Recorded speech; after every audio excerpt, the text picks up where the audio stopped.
Okay, good evening to everybody.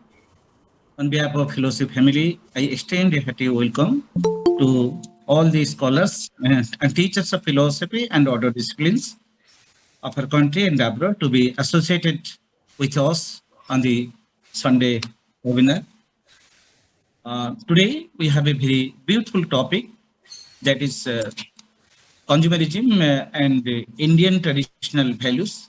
It's a very good topic.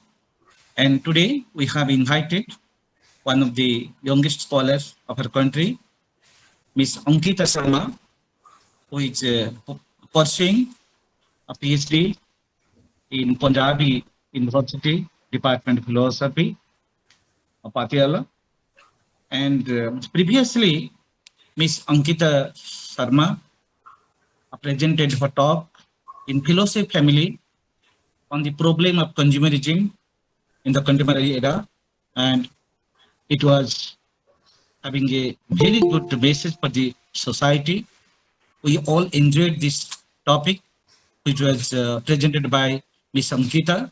And Miss Ankita is a very promising young scholar in philosophy, and we expect a lot from her. And she needs no other introduction. I welcome Miss Ankita to Philosophy family to commence her talk on the scheduled topic. With this, I welcome our admin and convener, Professor Pramod Kumar Das, and our regular moderator, Professor Dr. K. Om Naran Rao, to be with us. With this, I also welcome the senior professors like Dr. Jatinder, Dr. H.S. Prasad, uh, um, and Sabajit, and other senior professors to be with us in this Sunday webinar. So today, without waiting, yes, hello, yes, hello. Oh, Professor Prasad is from USA. I I extend my welcome and gratitude to Professor Prasad to be with us. So today he has given us courage to be with us. So it is a fortune that he is with us in this Sunday webinar, and his presence must be encouraging us in conducting other programs with her, and we expect his presence in the future programs. So with this, I once again welcome all the senior and junior teachers of philosophy of our country and abroad. So I welcome Ms. Ankita and request her to present her topic on the scheduled topic, that is consumerism and Indian traditional values. Over to Ms. Ankita. Thank you so much, sir, for such a nice introduction. And I would like to thank Philosophy Family for having me once again. And I would especially like to thank Dr. Pramod, sir, for encouraging me to deliver a talk of 40 to 45 minutes. So without taking much time, let's start with the topic. So today I'm here to discuss with all of you the topic of consumerism and the need of Indian traditional values. Earlier on this platform, I had discussed the problems of consumerism that not only one country or one nation is facing, it is all around the world, it is all around the globe. So today I have come with a kind of, you can say, a solution, like how we can get rid of it or how we can lessen the impact of consumerism in our lives. So the Indian traditional values somehow come in the rescue.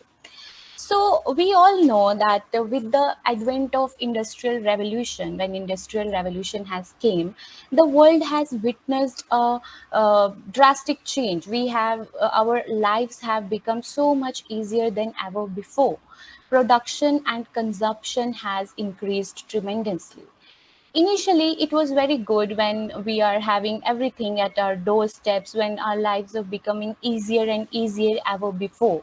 But slowly and steadily, when this has increased, when the production is increasing and so the consumption is increasing, it has turned into a problem somehow. So a new society is formed, a new culture has taken the shape, and this culture we call it a consumer culture, a culture where we're purchasing and accumulating wealth, we're purchasing commodities, and accumulating wealth is considered as a good way of living, as a well-to-do way of living, and it is considered as a best way of living. So, with this talk of mine today, I would like to discuss with you that how, with the help of Indian traditional values and the lessons, the wisdom that the Indian traditional values inherited, how can we lessen the impact of such a rising consumerism? So first of all, when we talk about consumerism, the first thing is consumption. Okay, we all know that we cannot live without consuming anything. So consumption is in fact a permanent and irremovable condition, and it is an aspect of life that is with us when we are born. As we know that eating and digesting and excreting, these are metabolical activities, and these all involve consumption.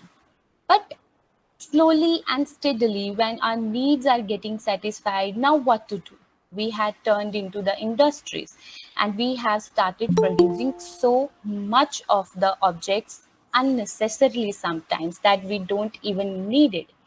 So, when viewed in this light, consuming, first of all, it is a phenomena that has helped us to sustain our life, that has helped in the survival.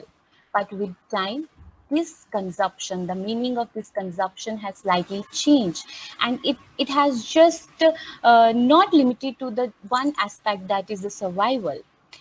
At present, which we called as a consumerist era, which we called, we all are living somehow in a consumerist society, in a consumer society.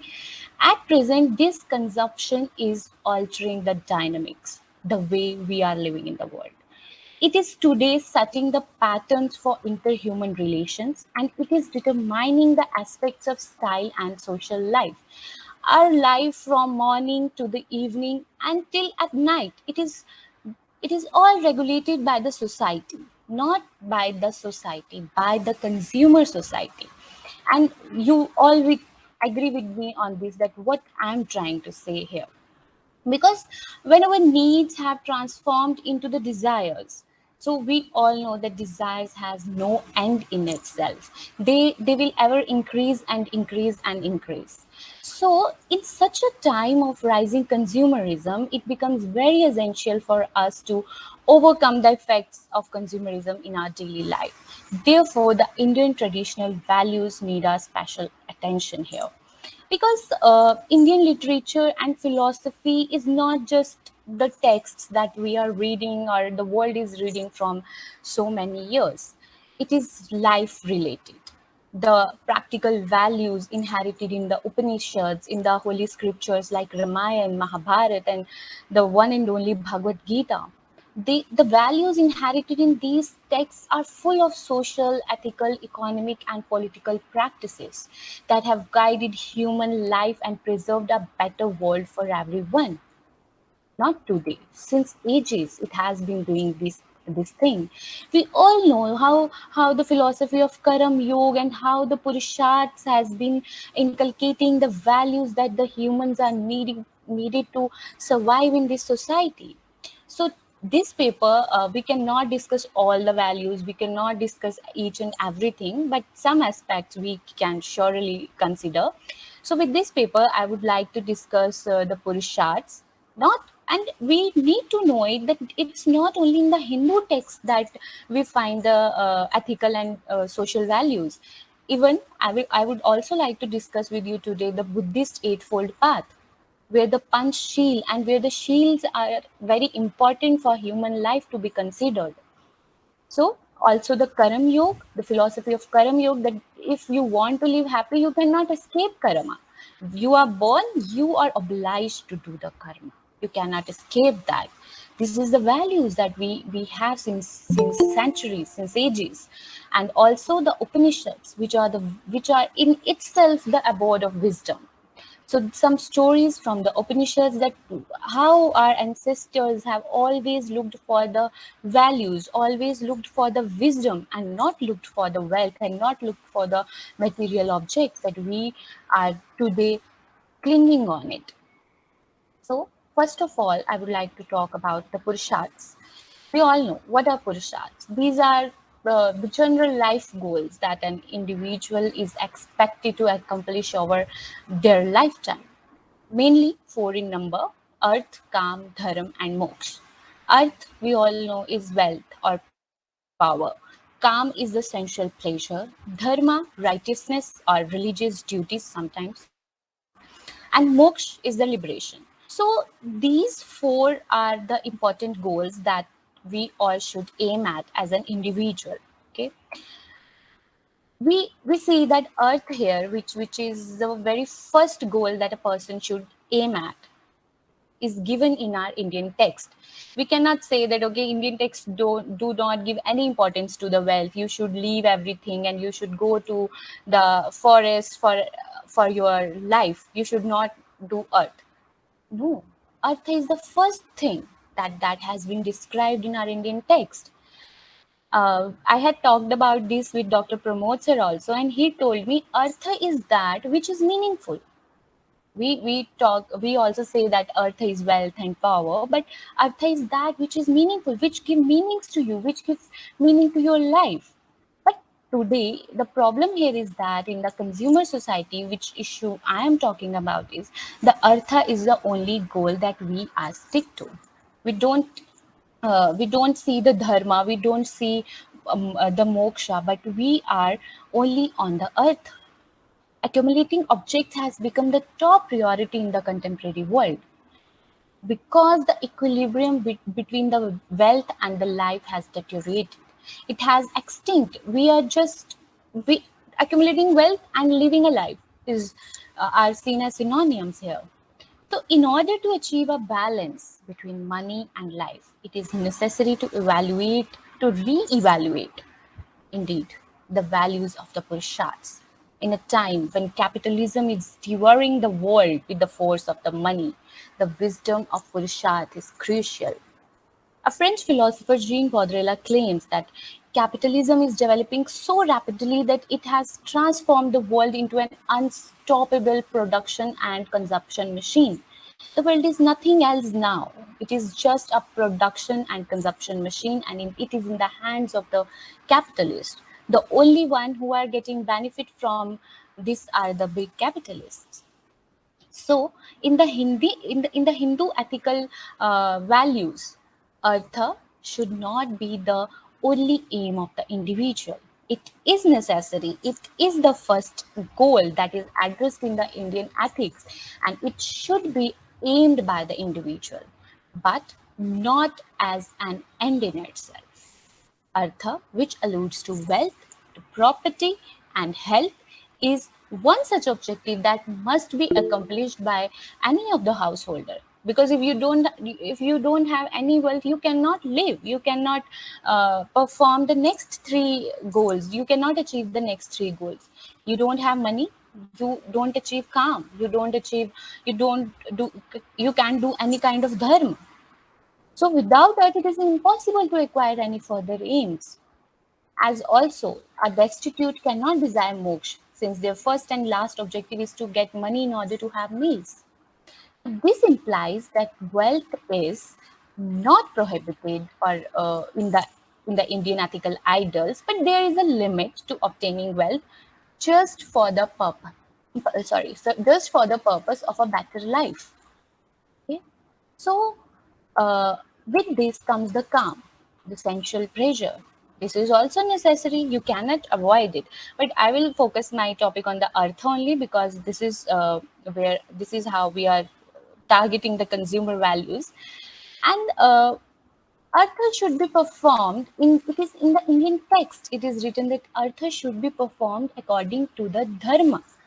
As earth and calm are the independent principle, dharma, which is the third purusharth, it binds an individual to the moral life, to the life of the ethical disciplines. It is a checker on the earth And on the karma, humans are greedy, we all know, and drawn by the sensual pleasure by nature. But the satisfaction of senses is not at all the goal of human life. Dharma puts a rein on these two goals. So, dharma is the goal that we should strive for, or that we should keep in mind always when we are accumulating anything, when we are doing our duties. We should keep that moral and ethical standards, which is the dharma, in our mind. Yes, because calm and earth are only valued if they are performed under the umbrella of dharma, providing various norms. Dharma helps society move in a very disciplined and harmonious manner. And whenever we moved away from the dharma, we all know that there will be chaos. And when we cling to wealth, in the Mahabharata it has happened when the Kauravas have abandoned the dharma. They abandoned the path of the dharma, and they are clinging only for their rajya, only for their kingdom. We all know what had happened. So the dharma is the foundation that is described in the Indian text, and that we have forgotten. If we talk about, okay, we don't want to get a liberation, moksha, which is the fourth purusharth, okay, no problem. But you want contentment in your life, you want a satisfaction in your life, you want a happiness in your life, and that happiness cannot be achieved by having wealth, or by consuming things, or by clinging towards the objects that we all are doing today. That contentment, that moksha is to be achieved when you perform your duties, when you accumulate your earth according to the dharma, when you perform your calm according to the dharma. This is how the Indian text describes the values, the goals that humans should aim at. Not only Purusharths, but now let's move towards the Eightfold Path in the described in the Buddhism. We all know Buddhism is not just a religion, it is a way of life, how you should live a good and happy life. It teaches us all that.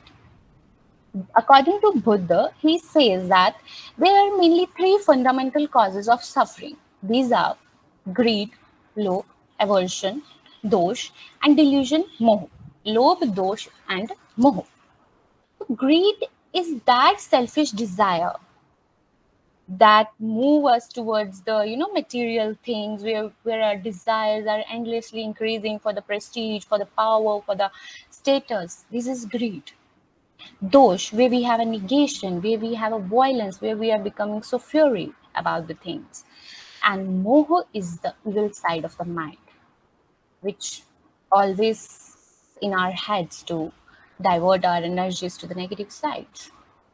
So these three roots of suffering give rise to multiple causes of pain and suffering.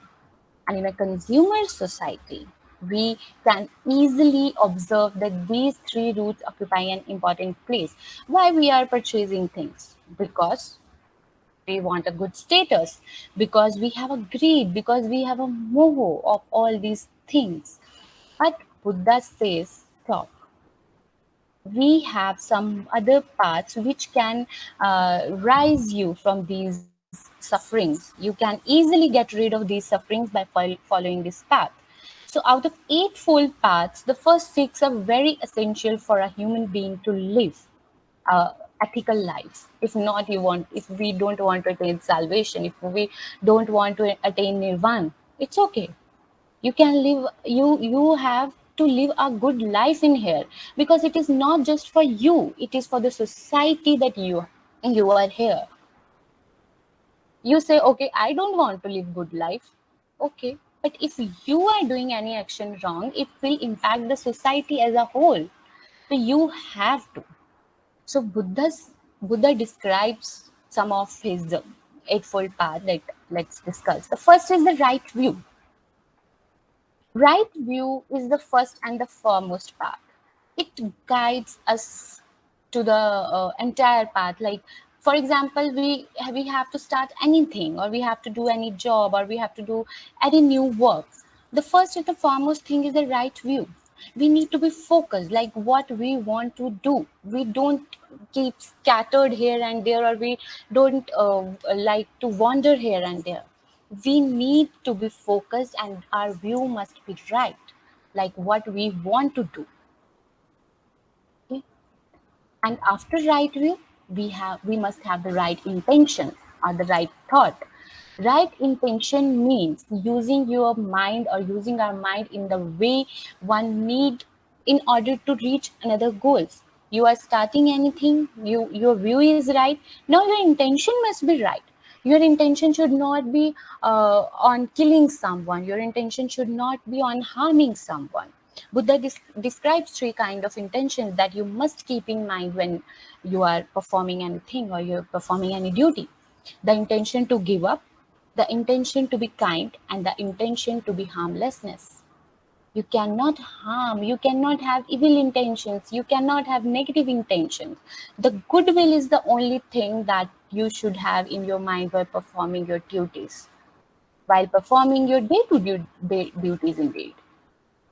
After the right intention, we have the right speech.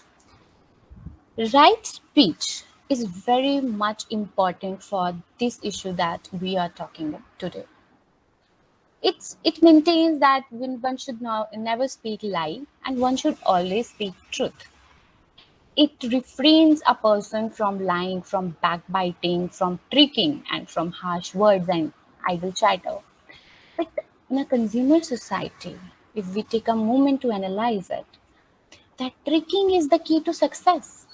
The advertisement, the commercials all around us, when we switch on the TV, when we open the YouTube, anything. What is this? They are tricking us in any way possible.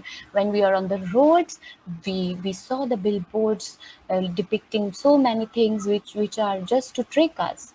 So right speech, which Buddha says you must follow in order to achieve your goals in your life, is the key, is the is not at all considered in a consumer society, and it is a weapon in the hands of the capitalist today. And after right speech, we have the right action. You should perform your action in a very right manner, and for this the Buddha gives us the punch shield, which constitute the right action, which is ahimsa, satya, satya, brahmacharya, and the paridhya. That you should not do any kind of violence to achieve your goals. You should not steal anything, or you should not even get anything which is not given to you, basically. You should not indulge in the sexual misbehavior. And you should always speak the truth, and you should not show your attachment, unnecessarily attachment to the things. These are the principles of the Panchshil that Buddha gives to us. And only then you can be happy, because you are content, because you have no negativity inside you. And after right action, Buddha talks about appropriate livelihood, right livelihood, in which Buddha mentions various methods how to earn money in a best possible way, where he advises like you should not indulge in illegal methods to obtain wealth. It should be acquired in a peaceful manner. Because violence is not good for the society as a whole.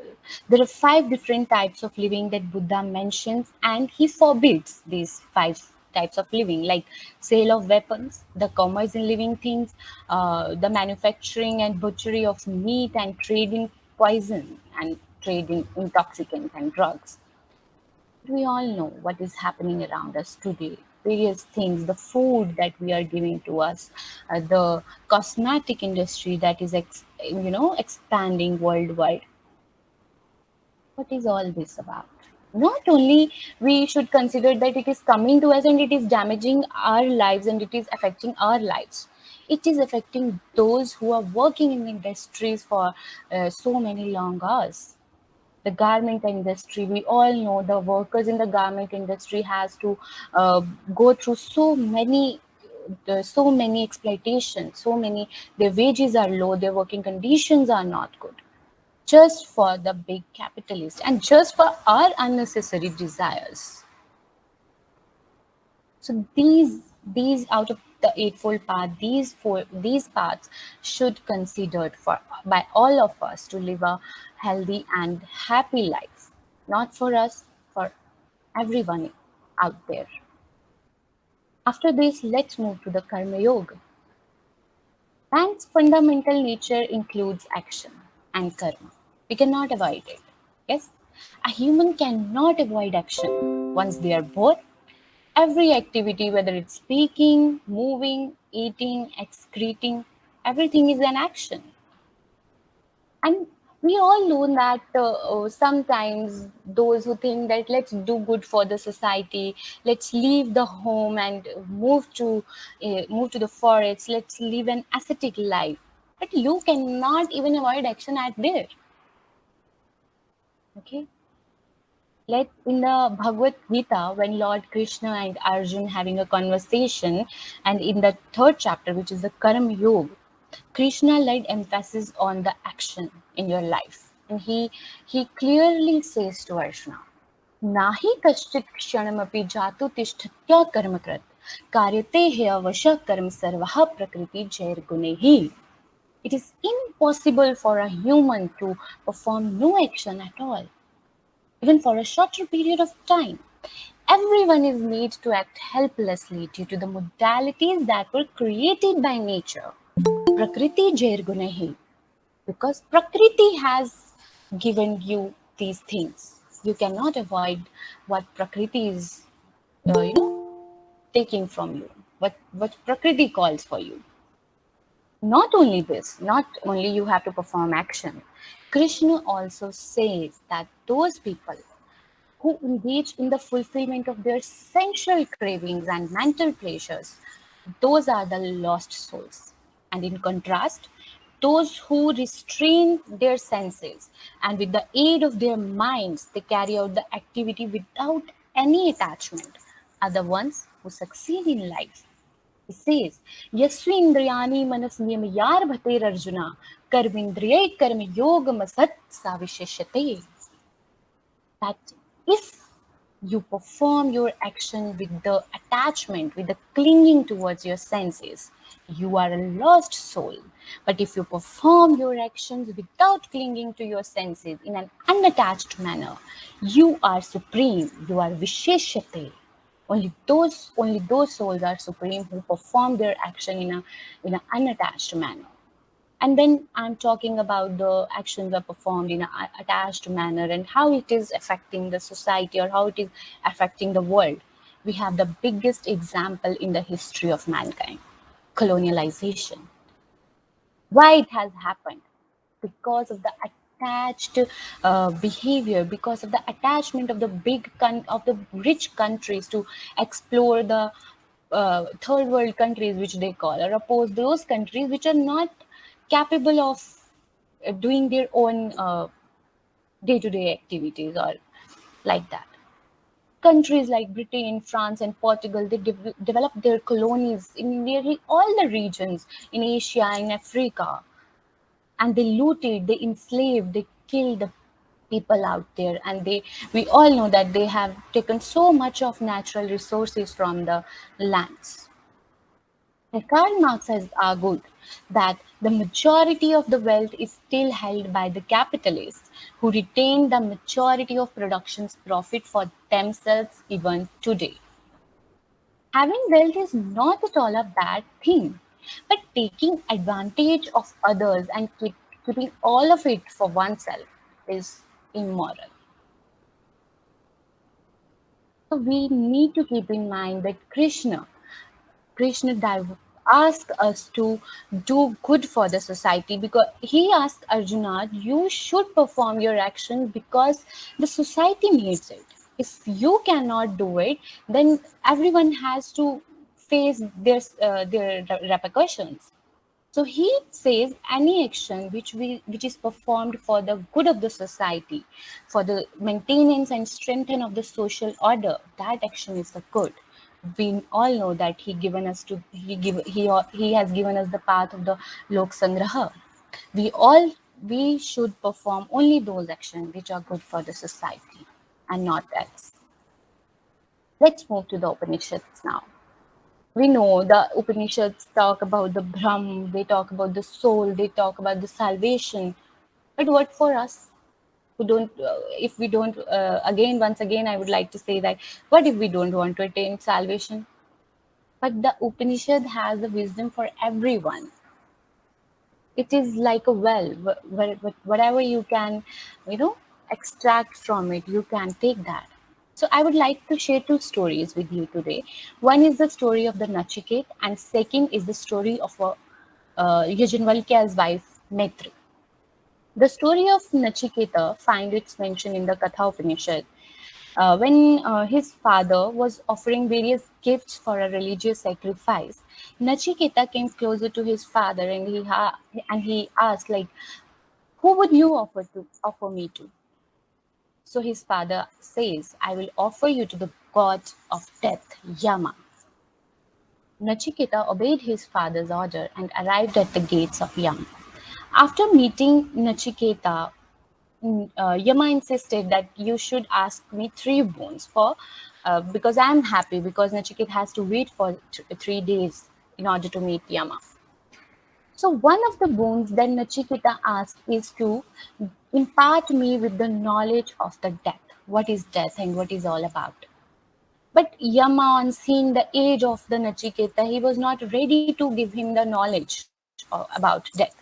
So Yama tries to, he keep him asking, like, you can ask me anything else in the world you want, for the long lives of your sons, of your families.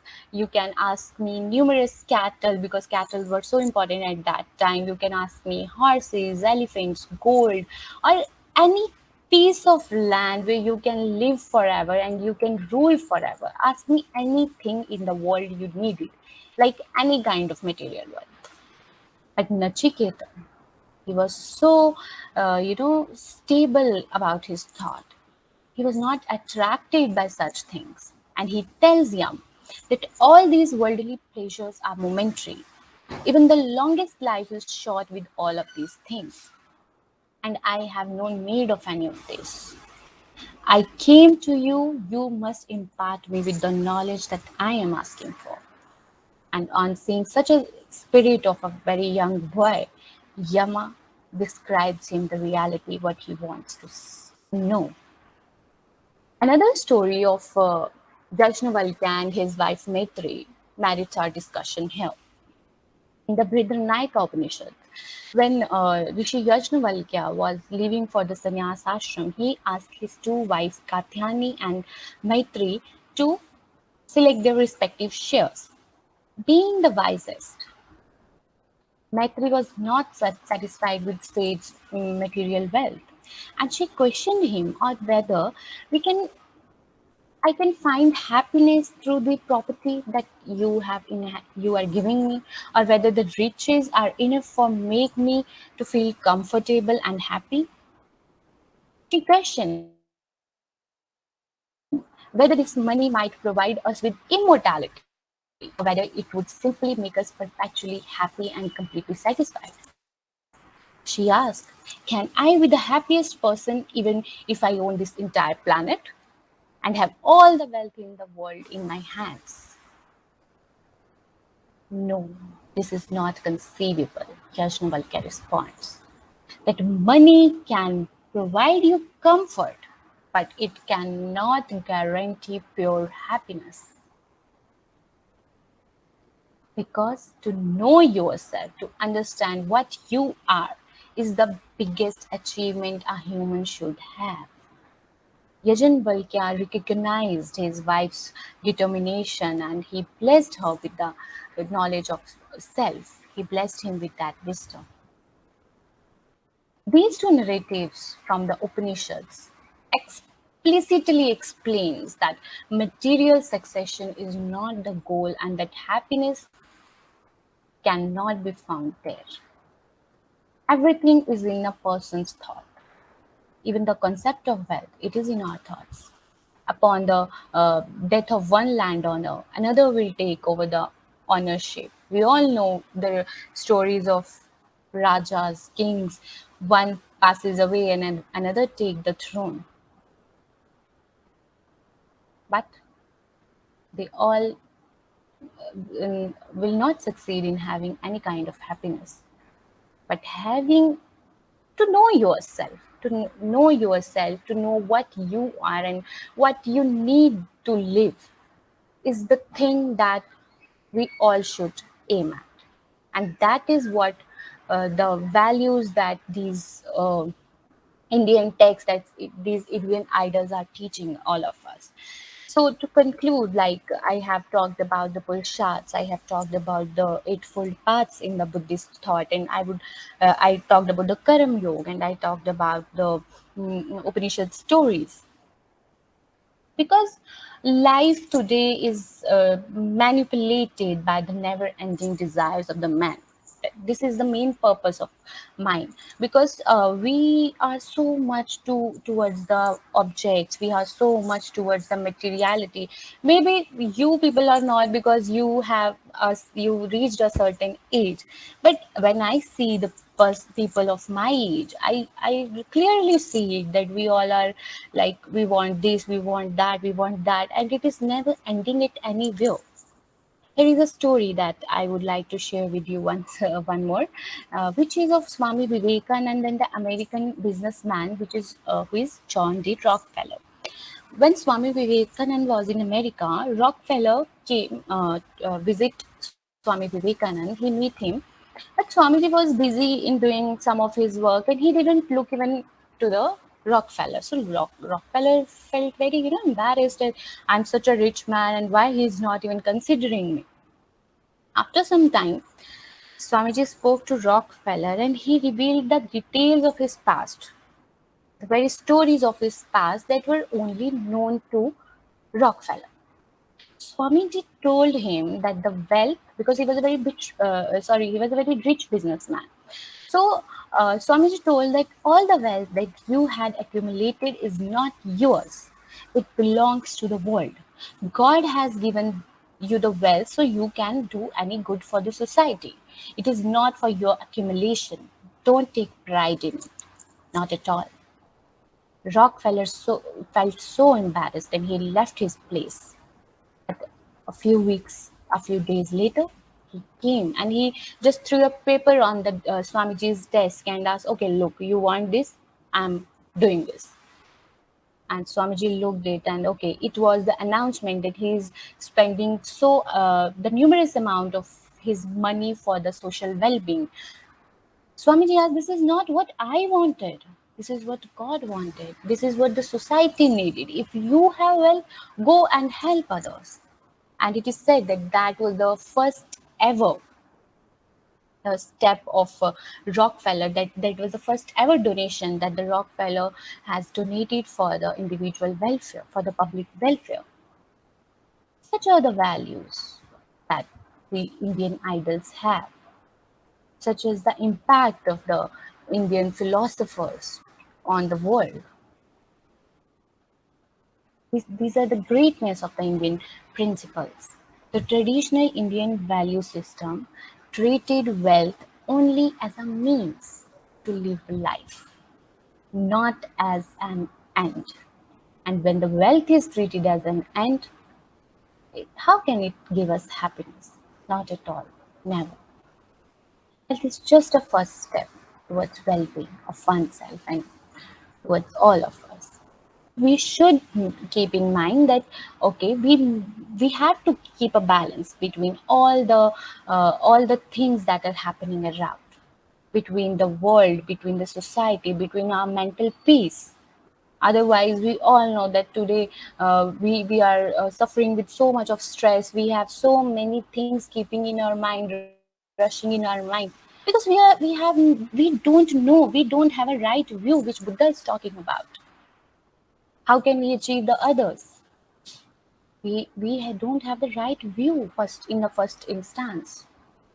So we need to consider all these things one by one, and we should imbibe these values in our day-to-day life, so that our values, our actions are not at all, motivated with the self-interest. Our actions are not motivated with the self-centeredness. Then only we can do any good for ourselves and for the society as a whole. We are thinking like, okay, I'm doing good for myself, and what if society is doing anything? For example, we are don't go we are writing on a paper, a piece of a paper. We all know that so many trees have to be cut down for these things. So not only the humans are exploited, but the nature is also getting affected by our unnecessary desires. The forests are, being cutting down at such a larger scale just to fulfill our desire. I don't know, by talking this we can do some change or not, but what we think we should talk. Okay, there are so many conferences on the world at a very large number, G20, G7, this and that. That all is on the papers. We all know that Bhutan is the only carbon negative country. I was reading somewhere that in 2020 the World Bank has tweeted that what what if Bhutan has such a high percentage of the forest? It is not helping Bhutan in it increasing its GDP. What are you talking about? Just for the economy? We are here just for the wealth? We are here just to extract the natural resources? This is how the resources are extracted. So the objects are being manufactured, the objects are being produced, and we are consuming it. And again, we are throwing it to the nature. We are throwing as a garbage what we have created. We have created the mountains of garbage. We all know the Delhi landfills, the Mumbai landfills. We have polluted the lands, we have polluted the air, we have polluted the water, only to satisfy our desires. This is the impact of the consumerism in our lives. It is not a problem of me, it is not a problem of you, or it is not a problem of any one nation or any one country. It is a problem of humanity as a whole. It is a question to human existence, that are we just here for wealth? Are we just here for having a good economy? Despite of any values, we don't inherited any values from our past, from our history, from our literature, from our religious texts. We are just into the hands of the big capitalists. So we all need to think about it, and I think we should always talk about this, because this is what the world needs today. Thank you. Okay, thanks so much, Ms. Ankita, for your very beautiful presentation on the theme consumerism and Indian traditional values.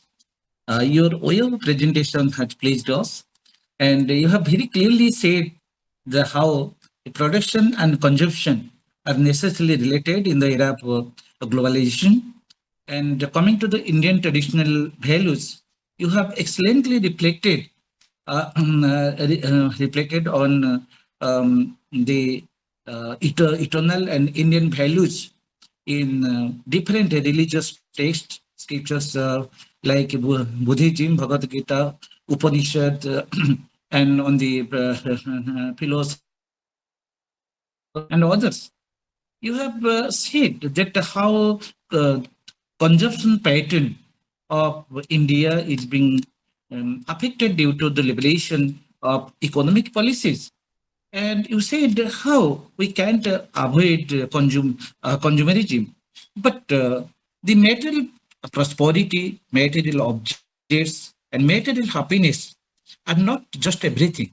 They cannot satisfy us. They cannot please us, and they cannot help us in leading a good life, a moral value. And you have very clearly said that how Indian traditional values teach us how to deal with worldly objects and consumerism in the right manner to lead a good life for the good of society and to ultimately loka sangraha.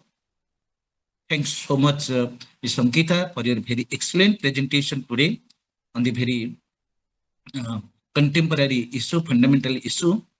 And with this, I congratulate you for your brilliant presentation. Now I request Professor Dr. K. Omnana Rao to carry on the interactive session. Over to Dr. Rao.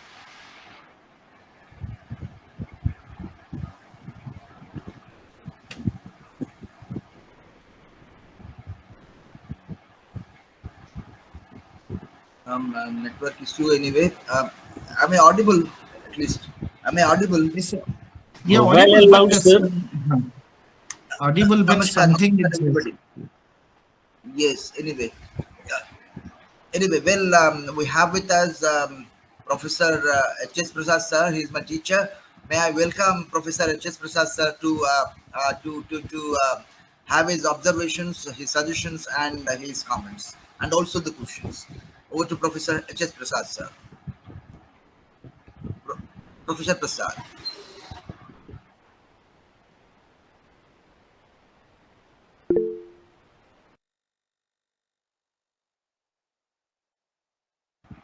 Well, some internet connectivity issue from my side. Anyway, I see Professor Srivastav wants to say something. He has raised his hand. Well, I Uh, welcome Professor Srivastav. Okay, Thank sir, you very namaskar. much, Sir, sir. namaskar. Namaskar. Good evening to all, and good morning to Professor H.S. Prasad, who is in America these days. I'm really very glad to listen to this paper, and she has tried to spotlight the very things which are instrumental in creating the bad environment. And as I have already mentioned once in this webinar also, it is the man who creates a good environment and it is man who creates the bad environment because it is a social problem. And because of the consumerism, we are creating a lot of problem for the society, for the earth, and for the human beings also.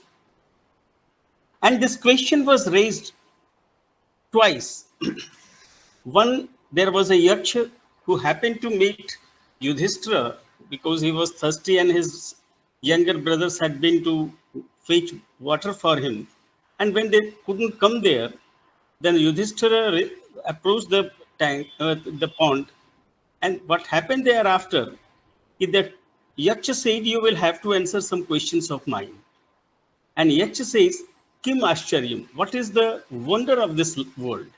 He says that the entire world is in between the cemetery or the deathbed. And even now, then I am happy and thinking that I am not going to die and doing all the rubbish thing for in the world. Situation changes, and the same Yaksha comes to the Buddha and says, Anto jata bahi jata jataye jatita paja tang tang gotam puchhami kyo ime vegetate. The entire humanity is bound with the greed, lust, hatred, and delusion. And every day we are deteriorating our nature, our personality, and the society as well. Kindly tell me how to do away with all these things. And Ankita Sharma has tried to spotlight on those problems through the Buddhism and Bhagavad Gita and Upanishad salvage. In answer to that question of the Yaksha, Buddha has said, Sile patithayo naro sapayo, chittang payancha bhavayang, atapi nipako bhikkhu, su ime visitajitam. First, base yourself on the ethical precepts.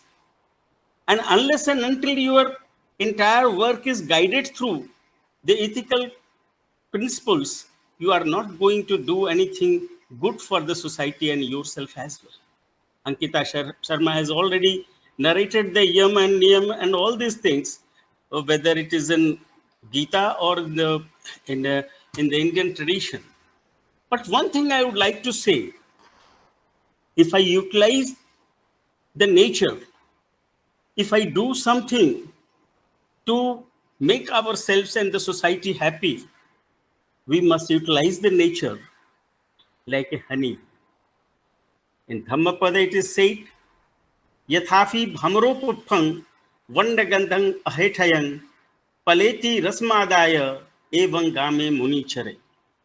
It means, as the bee collects nectar and depart without injuring the flower or its color or scent, so let us do the same thing and utilize the nature in the same way.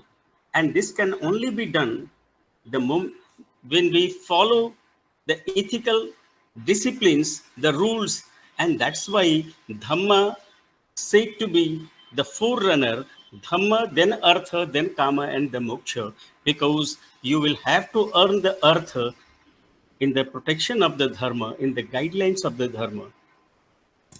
And that's why in a Dignika it has also been said, Bhoge Sangharmanassa Bhamareva Iriyate Bhoga Sanichayang Yanti Vamiku Vipuchyati. The same thing it has been said in the Sigalovada Sutta of Dignika, that if at all you want to use the things, because we are destroying the nature, if you happen to give a glance on the human civilization, you will find that it is a long journey of man's march from lush green forest to the juicy lush jungle of concrete. And from the jungle, lush green jungle, we have coming to the jungle of concrete, and the crisis is coming to us. That's why the Buddhist way of living, the Buddhist modes of living, and Buddhist way to utilize the nature is very much essential for the modern people, because the consumerism is going to spoil the entire life and the quality of the life as well. Thank you very much, Ankita. It is a very nice paper, and simply I have just given some comments on you. Thank you very much. Thank you, sir. Well, thank you, Professor Srivastav sir, for your entire comments. Very nicely dealt, and taking the source from various Buddhist sources. You have tried to assert on what Ankita has tried to explore on. Well, we have with us H.S. Prasad sir. May I request him, because he's so learned, and I request him to have a few words so that we'll all be happy to listen from him. In the meantime, Kushum madam has to say something. Well, welcome, madam. Namaskar. Welcome, madam. very good evening to one of all. HS Prasad sir को भी मेरा सुप्रभात. हाँ, वो America में है. So first of all, I congratulate the young philosopher lady Ankita. She has presented in a very clear, distinct, and intelligent way. She has combined Buddhism in a very intelligent way, and she also promotes Gita as our old wisdom. That is very appreciable, and this is also the need of our for our national character. So I congratulate Gita and Ankita very much, young lady. Okay, thanks to all. Thank you so much, ma'am. Thank you so much. Over to Professor Prasad sir. Sir, namaskar, sir. Sir, namaskar. Sir, please unmute, sir. Sir, please unmute. Good morning, Professor Prasad. We are waiting for your say. Sir, please unmute your mic, sir. Prasad sir. Please unmute your mic. Unmute your mic, sir.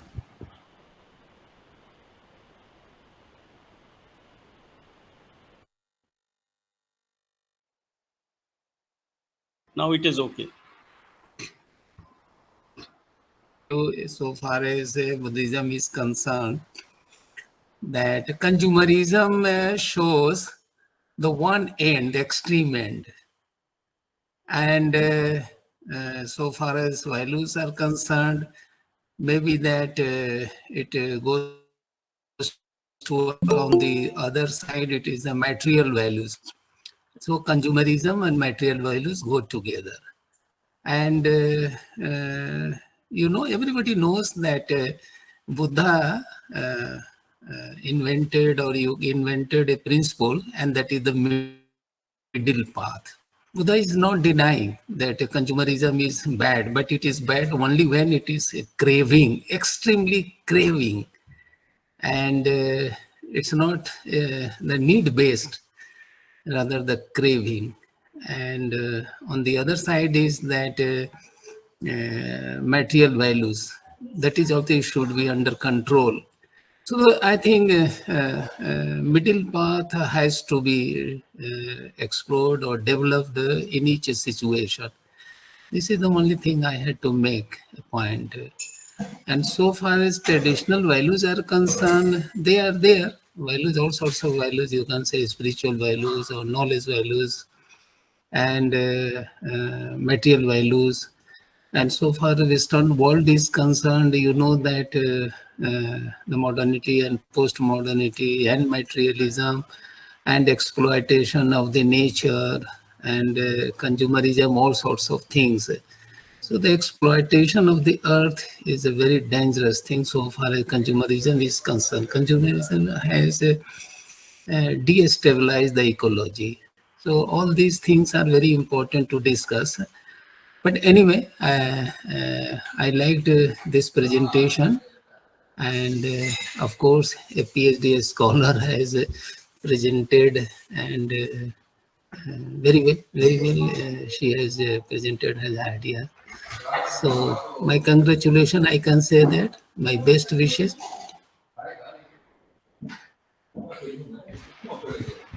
Is it Thank okay? you. Thank you. Thank you so much, sir. Professor Prashad. Ah, Namaskar, sir. Thank you so middle much. path is very important. Middle path is very important to maintain the balance. Actually, it should be the balance. Maybe that maybe I'm planning that on 21st on 21st May I may give a lecture. So I'm planning. So I would like to inform you, Professor Das and Professor Rao. So I may take part in your program. And my topic may be because I'm here and the time factor is very difficult. Sometimes it's in the morning, but I can manage. And I want to. These days, I'm working on the Buddhist idealism. Actually, idealism and the nature of the mind, its a creativity, its a characteristics of ignorance or self-corrections. All these are very important, very important. So maybe that this will be my theme. But at that time, you will come to know about my presentation. And I am a very lazy person, and lazy person mentally, because it takes lots of time for me to understand my own problems, to discuss my own problems, or to solve the problems, the most problematic character of mind. So I'm interested to work on that. So let us hope that we are together, we discuss, and I may take more than 1 hour if you allow me. So I shall be with you every time. Okay, my best wishes.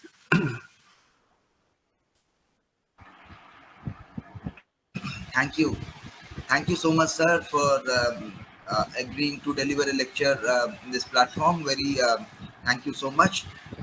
And as Professor Prashad, he comes up with new things. He's a very renowned researcher in the in Buddhist philosophy, and we all love to listen from Professor Prashad. So thank you so much, sir. Well, let us move to somebody else who wants to speak on this issue. Anybody? Uh, well, One more thing I would yes, like to add, because entire yes, sir. things emerge from the mind. Mind is the fountainhead of all the good and bad actions. So I think Prasad Saab wants to speak something.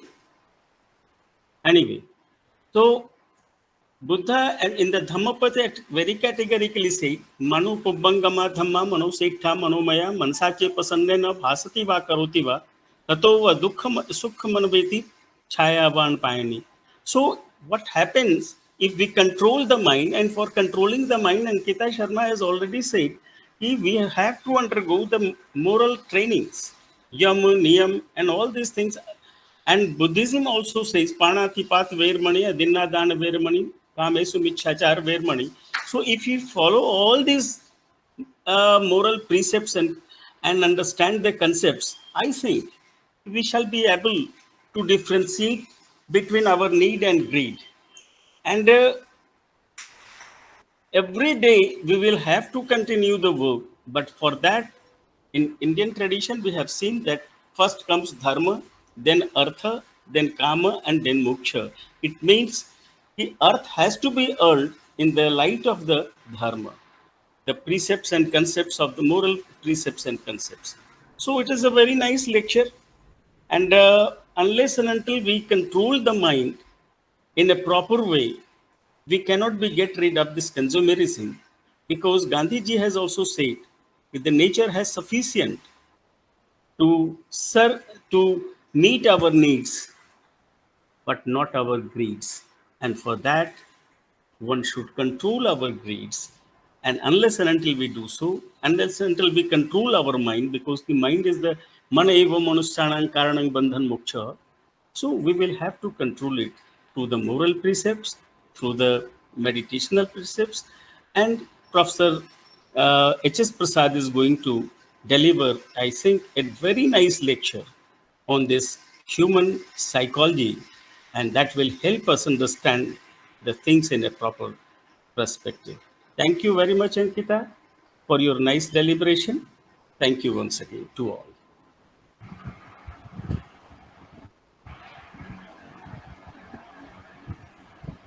Thank you, Professor Srivastav, sir, for once again. Well, so one thing that largely surfaces up now that the Buddhist middle path really helps us to make a balance between the extremes and lead a path so that we can make a balance between the value system and the consumerist attitude on the one side. We cannot sacrifice any of the two, but the middle path can really help the modern world to make a balance between the consumerism on one side and the traditional values. So with this message, let us move to our admin, Professor Pramod Kumar Das, for his observations and comments. Over to Professor Das. Thank you, Dr. Rao. I congratulate Ms. Ankita Sharma um, for her beautiful presentation. She's a PhD scholar, but she spoke like a professor on the screen. I like her confidence, the way she presented her topic, her views. That is really amazing. She has delivered perhaps 2 or 3 talks here in this platform, but this presentation has become more mature. Thank you, Ankita, and you prepare more topics and come forward and develop your interest in philosophy. He made a synthesis between materialism and spiritualism. We can't avoid any one of these two possibilities. So far as Artha is concerned, that is our survival value. First, we need to survive. That is the matter of our existence, the problem of our existence. So first we have to exist. So the existential value is so much important. Therefore, consumerism is important. We have to know the art of consumerism. We have to know how to deal with materialism. Therefore, she discussed 3 concepts which are very much necessary for our survival. artha, kama, and karma. We can't avoid all these three things. We can't avoid artha, which is meaningful for our life. Anything that is required for our life, that is artha. Wealth in a very broad sense. Anything. Our education is also artha. Our social status is artha. Anything that is required for our existence, that is artha, and we can't avoid it. Kama means desire. Kama means attachment. Kama means pleasure. And that is also very much necessary. Even for knowledge also we need desire. We should have attachment. Sadhavana labhyata jnana. If you don't have Shraddha, we can't obtain jnana. We can't have any knowledge. So that cannot be avoided. And in the Bhagavad Gita it is said that karma is inevitable, that we can't avoid karma. We have to do karma. So artha, kama and karma, they are very much necessary for our existence. But they are the means. They are the means. They are not they are not the end of life, the ultimate end of life. If you take the survival value as the ultimate value, then we are not better than animals, because they also survive and they also need the survival values, and they compete for that. So if we do that, then we are not better than animals. Therefore, we should have a sense of value, because our ultimate goal is moksha, liberation, freedom in the metaphysical sense. And if we shall make a compromise, then in the empirical sense, we should have a sense of contentment. We should have a sense. We should have happiness. We should have a peace. We should have a peaceful living. So, in that sense, we can understand freedom or liberation. So, anyway, that is the ultimate goal of life, and that is spirituality, because we have to go, we have to transcend materialism. And she very beautifully explained this dichotomy of materialism and spiritualism by giving so many examples from the Upanishads and referring to Bhagavad Gita and Buddhism. She said that attachment and detachment should go hand in hand. Vairagya bhava should be there in the enjoyment. When bhoga and vairagya, they should go hand in hand. Because whenever we are being attached with anything, we should know, we should have the key to come out of that, come out of that bondage, come out of that cage. If we don't have that key, then that is bondage. If we have that key to come out of that cage, then that is freedom. So we should be attached with the sense of a detachment. That is tena tektena vanjita. That means enjoyment is not bad. Enjoyment is very much necessary, but we should have a vairagya bhava. And very beautifully she said that man is not an individual. Every individual is not an individual. It appears to be contradictory that an individual is not an individual, but it is not really contradictory. And she said that every individual is for the society. So any individual's aspiration for artha, kama, and karma, that that is for the society. So whatever an individual does and aspires for, that amounts to the welfare of the society. That is loka sangraha. So we therefore suicide is not advisable. Suicide is not good, because we can't commit suicide, because my life is not for my sake. My life is a asset for the society. Therefore, we should have that sense, and Bhagavad Gita has promoted this as Loka Sangraha. Anything that is the value paradigm. How can we define an action to be good? Any action that is good for the society, that is good for the whole community, that is good for the mass, then we can call it, we can value it as Lokasangraha. So very beautifully Professor Prasad said that is the middle path, that we cannot go with the extreme end of materialism and spiritualism. We should follow the middle path, and that is called Sthita Prajna in Bhagavad Gita. That we should have, and that is also highlighted by Srivastava That is the discipline of mind. When the mind is disciplined in the proper way, one can follow the middle path. Otherwise, he will be biased by this part or that part. So, a stable mind, a sthitapagya mind, a steady mind can follow the middle path. So, only Buddha can follow the middle path. So, one end that is materialism, the another end that is spiritualism, both should go hand in hand. And very frankly, Ankita admitted that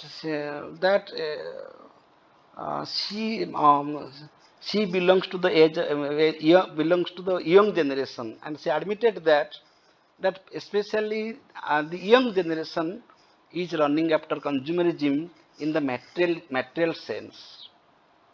So she is hoping for the good society, good future, and good generation.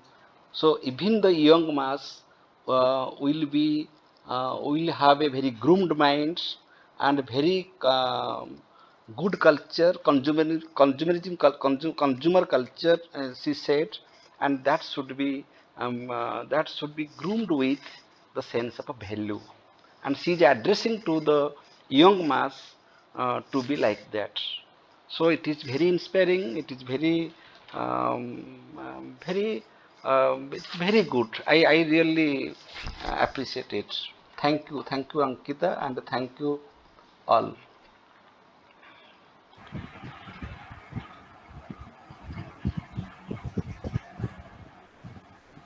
Thank you, Professor Das, for your observations. Well, taking all these things, well, what Professor Das could get is the knowledge of the extremes. We cannot avoid the extremes, but only a balanced mind can have the knowledge of the extremes, but at the same time take a course to the middle path.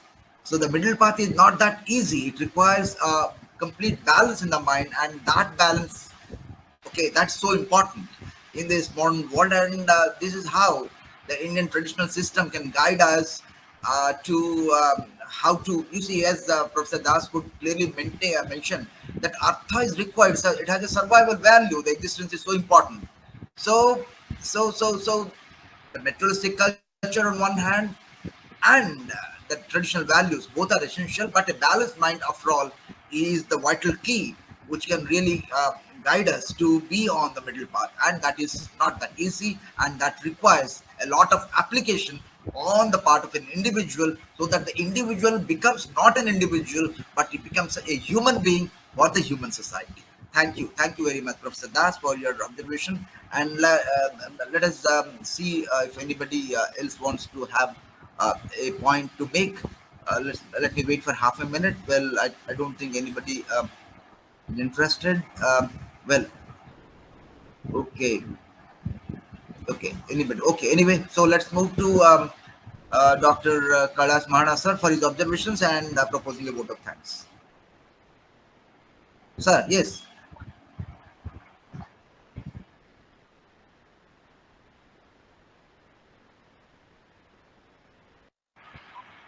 Very nice, very nice. Being a PhD scholar, the amount of confidence that she carries, okay, so that's more important. Well, what you talked, what she said, okay, that matters. Well, she has presented very beautifully, but the style, the confidence, the level of understanding, so that is really beautiful. Okay, so at this age, and lot of time, and a lot of time to improve on, and at this age, the style and the presentation and the confidence really speaks of our valor and strength.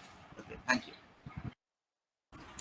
Thank you, Rao sir, and thank you, Pramod sir, for always appreciating me.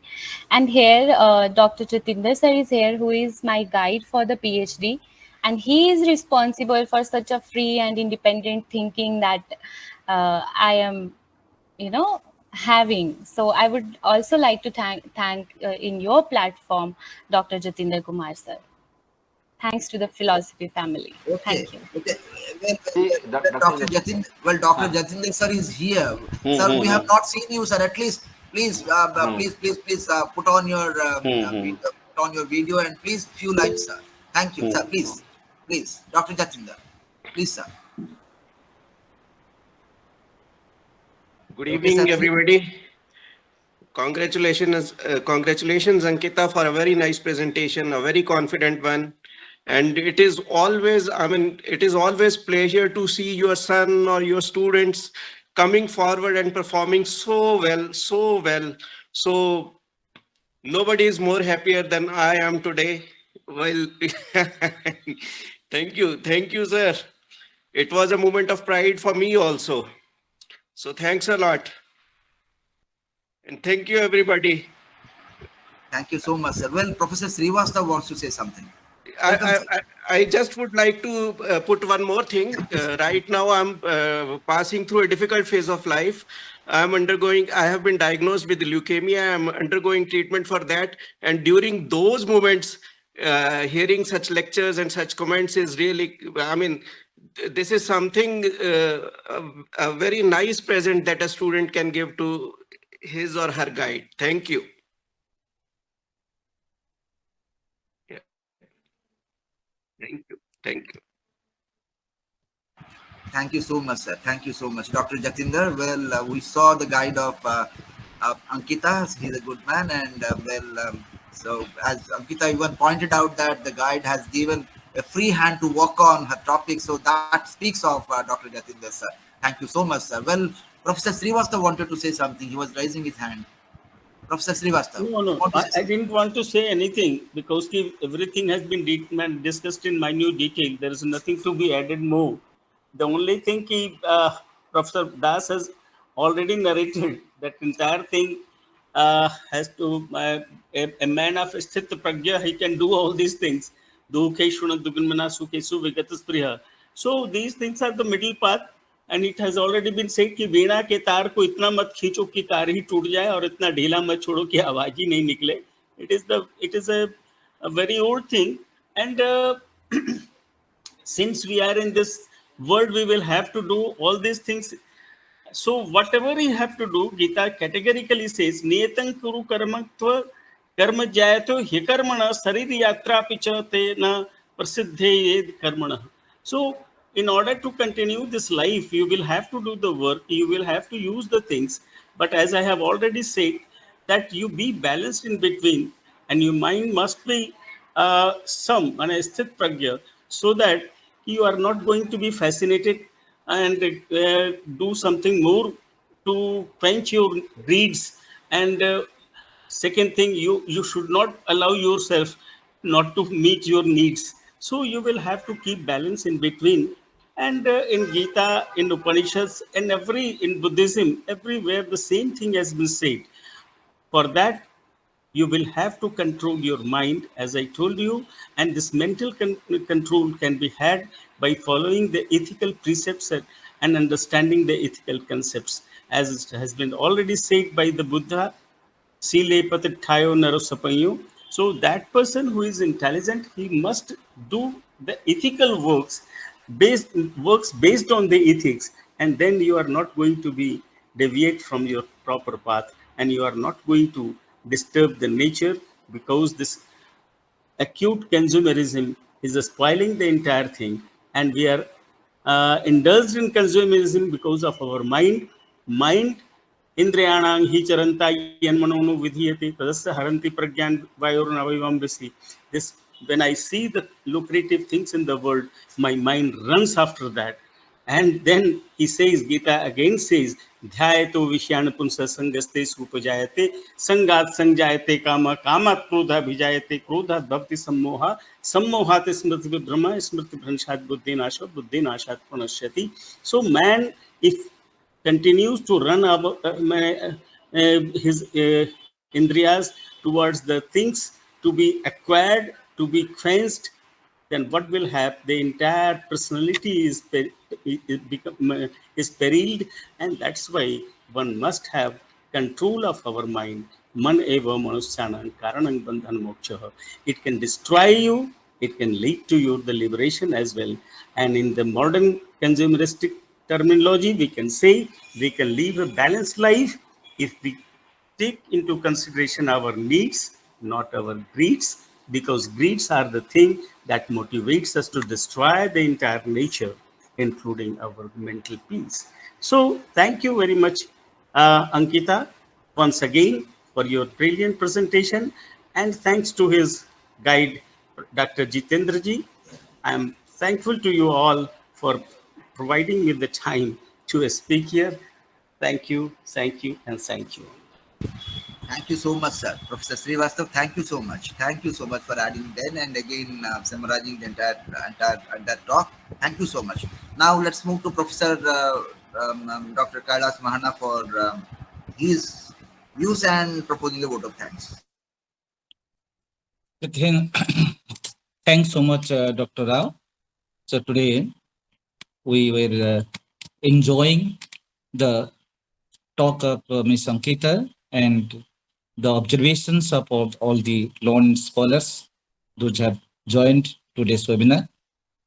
And on the outside, I must extend my gratitude, not vote of thanks, gratitude to Dr. Jatinder to be with us, with her PhD scholar, Ms. Ankita. So it is a great honor for all of us that we find the scholar and guide both together in our platform. And Dr. Jatinder has also put his observation and his problem that it has stopped us. And I must propose vote of thanks to Professor Avinash Srivastav. He's a regular participant in Philosophy family, and we have been benefited out of his observation and talk on every Sunday and every webinar. And Professor Srivastav has very clearly said that how Buddhist way of life, Buddhist way of living is very fundamental in the Indian values to have a good life for the betterment of society. And he has also very clearly said that is to have to control our mind, to control our greed, to control our indriya, to have a balanced life and for the betterment of the society. Professor Kumari has also appreciated the talk of Ms. Ankita. She said that it is a need of the hour. This topic is a need of the hour. So I must propose my vote of thanks to Professor Kumari, and I don't find how to propose my gratitude to Professor H.S. Prasad, who is in America, and he's with us, and he's also going to um, put his talk in the next webinar. And Professor Prasad has very clearly said how Buddha's middle path is very excellent to deal with the material happiness and to deal with the ecological problem and everything. And Professor Pramod Kumar Das has appreciated the confidence of Ankita, and he said that it is a synthesis of both materialism and spiritualism. And he has made the balance of existential values and ultimate values. That existential values are also very important, and the ultimate values are also important. And we cannot, that is, avoid both. But for the good of the society, for the locus standi of society, we have to work with the middle path shown by Buddha. And Dr. Rao said that it is that middle path is also not very easy for all of us. And with this, I extend my gratitude to all the question raisers, to the speaker, Ms. Ankita, our guide, Dr. Jatinder, the senior professors like Professor Avinash, Professor Kumari, Professor H.S. Prasad, the beautiful the beautiful observation made by Professor Pramod Madas and Dr. Rao. And with this, I extend my vote of thanks to all the viewers, those who are present today with us, and to all the viewers. Thanks so much to the speaker, to our guide, and to all the learning scholars of today's webinar. Thanks so much. Now I request Professor Pramod Pradas to wind up the session. Yes, we shall request Dr. Jatindra sir to deliver a talk in this forum when it is Yes, possible yes, for him. yes, yes, yes, yes. Sure, sir. And I would love to do that. Thank you. yes, yes, sir, yes, sir. And I shall request Ankita to prepare next I topics. should prepare for another lecture. Yes, yes, and she has come through. She has come through the competition Yes, yes, also yes. because in this forum, we have national competition, webinar competition, Yes, yes. and she has been selected, and Yes, many scholars have been selected as extempore speakers here. So we in through because professors can profess, but we yes, yes. we want that young research scholars should come forward and they should Mm. speak like professors. Yes, yes, yes, yes. This is the goal of this forum. So teachers are through students and students are through teachers. So Yes, we should inspire each other. Therefore, sometimes I feel how Ankita could speak, I can't speak. Because yes, yes, because the accent, the English, everything matters. Not only that, we know something and we can express it. We also learn from our students. And Dr. Jatindra sir also expressed that very humbly. Thank you. This is Guru Parampara. That we should learn from each other. We, we, Exactly. Exactly. with this, this meeting is declared closed. Thank you. Grateful to all of you.